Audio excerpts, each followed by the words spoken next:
Hi, this is George Sandman. I'm the founder and CEO of Growth Drive. Growth Drive is the #1 best-selling business advising platform, and this is our podcast, The Business Advisor Hot Seat.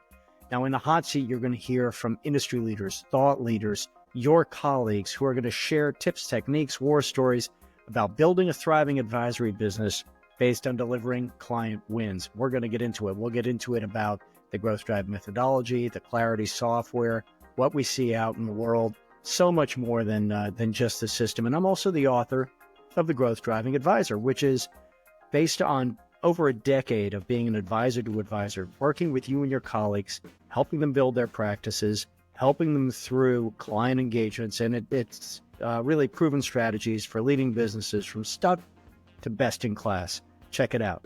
So strap in. We're going to light this up. Here we go. Good morning, Mike. Good morning, George. Let's get to it. Awesome. Owner dependence. Owner dependence. Such a toxic trait in a business. And we're just really doing a teaser, aren't we? Well, and because this is at the end of the day, let's look back at the statistics. 62% of CEOs want to grow. How do we know? Over 50,000 of them have told us. 21% want to make their business easier to run. Owner dependence. And 17% are preparing to sell. Somebody say it with me. Owner dependence. And what is the biggest value killer? The #1 reason that a business cannot successfully complete due diligence? Owner dependence. Owner dependence. Or, as I like to say, guaranteeing a discount. You will get a discount guaranteed. Yeah, which is, on the one hand, it's not we can joke about it, but it is horrible. What is this doing to business owners, their families, their stakeholders, their suppliers, their distributors, and their communities? Instead of saying it's for sale, you're saying it's on sale.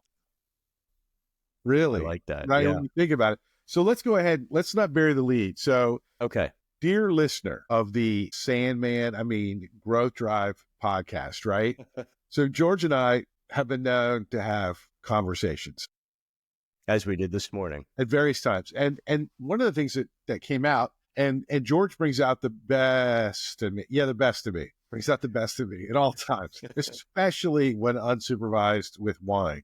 But I blurted out something, and I still believe it to be absolutely true, which is I think the #1 factor for guaranteeing owner dependence is a lack of confidence by that owner in their sales, right? Yes. And I think the #1 cause is outsourcing your source of confidence for your sales results to your marketing department, if it exists, right? And I think so much of this is like, hey, I've got an effective senior leadership team.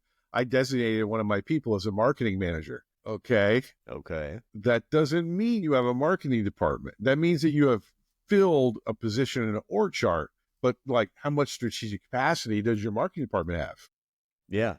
Well, and that brings me back to, and I don't care if you have the best marketing department in the world, if you do not have a sales process, dimension 1 sales process, predictable profits and cash flow, sales process, getting sales off of the owner's desk, sales process, then you can have the best marketing team in the world, but you don't have a sales process to turn those leads that you paid a lot of money for into in one way or another. In one way or another. Right. And so like when you look at it, so I think there's a couple of big endemic problems. The #1 problem is if you're a for-profit company, which is, I think, the vast majority of your audience, you are a sales organization, period, because that's how you measure success. You measure success based upon sales, and then, of course, your ability to run the business so that you have profits from margin sales, right? Yeah. Well, like it's, what are the 3 things? Profit, right? Profit. Like revenue without profit, not so helpful. Well, and as Mike Michalowicz says, profit is the part of the cost of doing business, right? Profit first. Totally. So like when you look at it, I think one of the problems where you have owner dependence is because you still have an organization that's running a mythology of sales, right?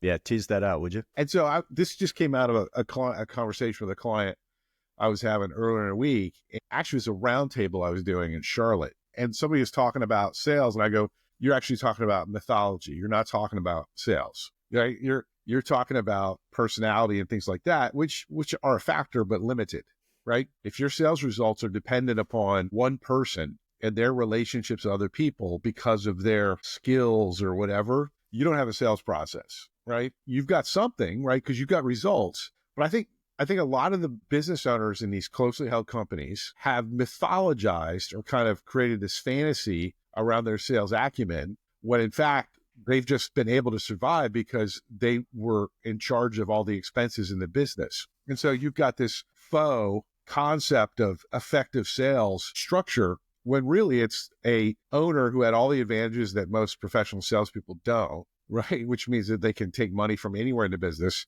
who's by virtue of survivability created a sales organization. Yeah. Is that too controversial? No, that's not too controversial. And, you know, I'm actually guilty. You said, let's not bury the lead, and you brought us back, and let's go one diopter out. I got diopter into a sentence. How do you like that?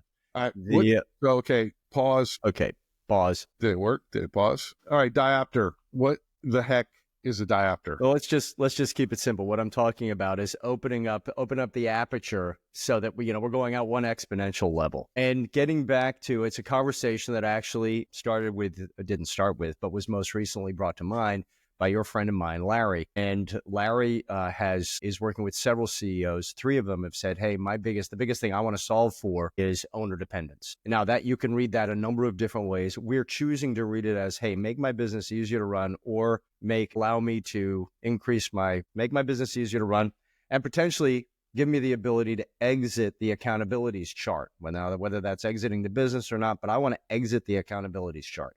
Now, where you and I started this morning was, a lot of this manifests often in terms of sales emanating from going across the business owner's desk.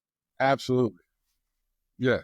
And the greatest example, multi-million-dollar financial services business owner. They own all the relationships. Yeah, they own all the relationships. And it's really interesting because it's one of the few, and the reason I bring this up is it is the outlier when it comes to valuation, because it is horrifically owner dependent. And yet the market pays huge multiples. And so what I've come to realize is that the market isn't always stupid, right? And so the owner dependence is typically, I think, overinflated. Go ahead. Meaning that a lot of these business financial advisors have really deep, amazing relationships with their clients. And because they're not really running a business, because they haven't looked at strategic capacity, because they haven't looked at it in like going through a clarity level 1 and really understanding, hey, senior leadership team and things like that. And so I think that the market will catch up a little bit. For example, right? You might have something that's a 5X right now. Maybe 5 years from now, maybe that's not a 5X anymore, straight based upon AUM, right? Because I think that the markets are going to mature and you're going to start seeing due diligence come into the valuations for the sales of financial services firms. Well, that's a really interesting point. And can I ask a question? Is part of what you're getting at there the fact that some of the strategic components of valuation are going to erode from specifically financial wealth advising firms? Yes. And that's a bigger topic. Not awesome, but cool. Yeah. And here's why.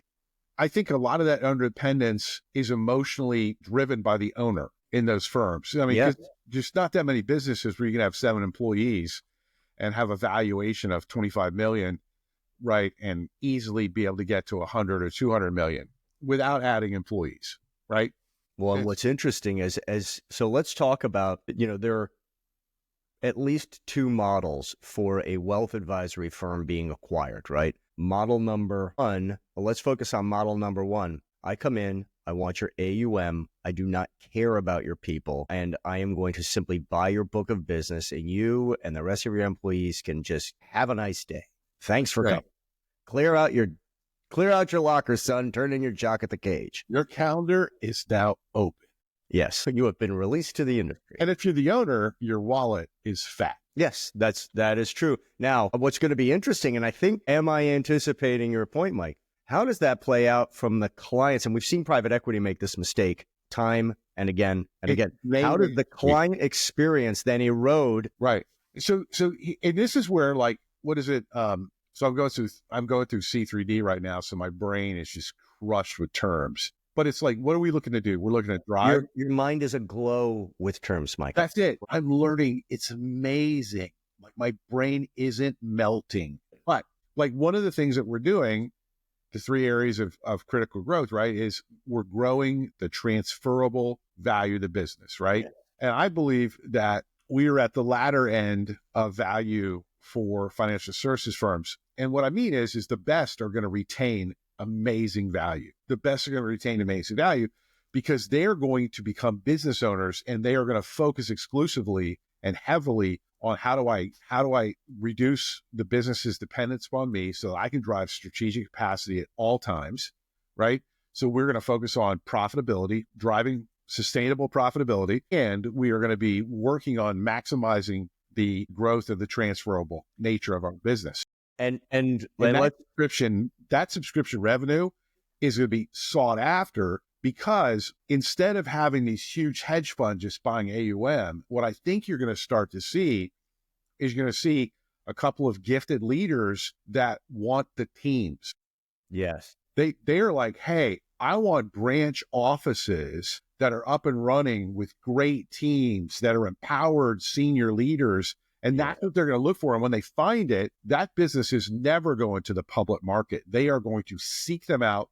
They're going to find them. They're going to create a graceful and wonderful exit for the business owner, but they're also going to empower, like very much like a really great PE firm or an A firm. Yeah, you're basically talking about a roll-up. Yeah, I'm 1,000,000% talking about a roll-up. And it's something that if you and I had spare time. Why do we talk at 6 a.m? But like, if you and I got licensed, this is what we would do. Yes. I mean, we would roll up as many of these boutique firms in these different markets and be an incredible amount of money. Yes. Yeah. Hey, can I cover a point that you just made that I want to make sure that the uninitiated have? And the other thing real quickly is like, we would be looking to grab the employee talent. Yes. Like businesses are, you've heard this. So I'm going to repeat 2 things that I say. I feel like every class in C3D. So C3D is me, but it much more importantly is pros like Mike. We have a faculty, you are, as I say, blessed to not have to listen to me for 20 hours. So thing 1, businesses, and people forget this. Businesses is groups of people executing a process to generate revenue. Yes. That is all that a business is. And we are social animals. We crave people. And anyone who thinks that they can buy AUM and robo-service it, it will be right, but probably not for a decade, right? Or maybe more. And it will play out well to a certain extent.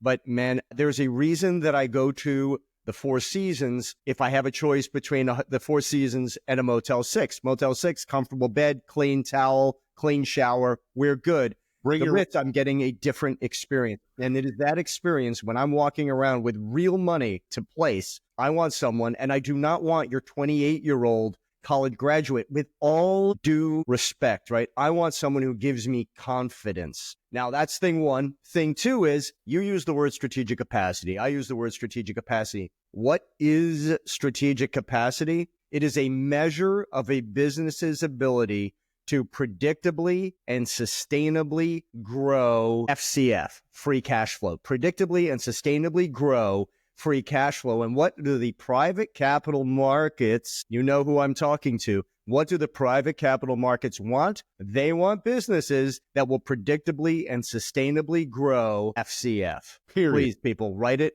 in Sharpie on your arm. As I say, I think in every single class in C3D also. All right, I'm off my stuff. So we got to wrap it up because we have someplace else to be in. We have the coffee clutch. Like 1 minute.